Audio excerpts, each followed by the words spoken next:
నాటకం చూడాల్సి వస్తే ముందు వరుసలో కూర్చుంటాం. అదే సినిమా చూడాల్సి వస్తే వెనుక వరుసలో కూర్చుంటాం. ముందు వెనుక అన్నవి సాపేక్షం. సబ్బును తయారు చేయాలంటే ఆయిల్ కావాలి.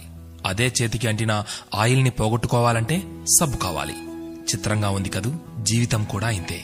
సమస్య వచ్చి పడింది, జీవితం అయిపోయింది అనుకోకూడదు.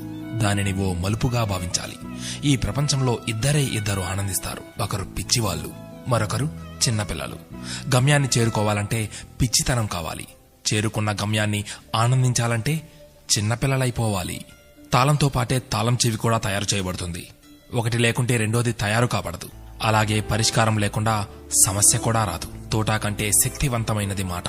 ఒక్క మాటతో సంబంధం తెంచేసుకోవచ్చు. ఒకే మాటతో లేని బంధాన్ని పెంచేసుకోవచ్చు కూడా. మనిషి సమాజంలో సూదిలా బ్రతకాలి కాని కత్తెరలా కాదు. సూది పని ఎప్పుడు జోడించడం మాత్రమే, కత్తెర పని ఎప్పుడు విడదీయడమే.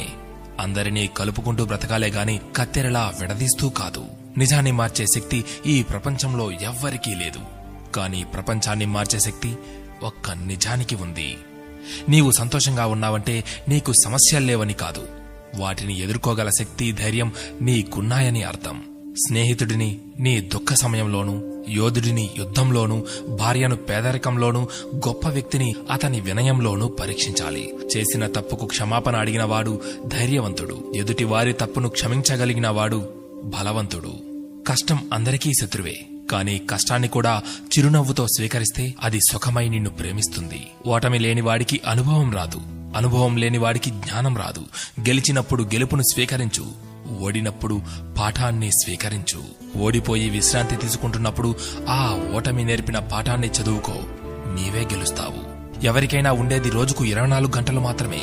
గెలిచేవాడు ఆ 24 గంటలు కష్టపడుతుంటాడు. ఓడేవాడు ఆ 24 గంటలు ఎలా కష్టపడాలా అని ఆలోచిస్తుంటాడు.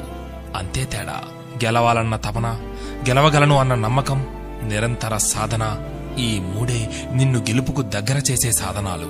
నేను గెలవటంలో ఓడిపోవచ్చు, కానీ ప్రయత్నించడంలో గెలుస్తున్నాను. ప్రయత్నిస్తూ గెలుస్తాను, గెలిచి తీరుతాను.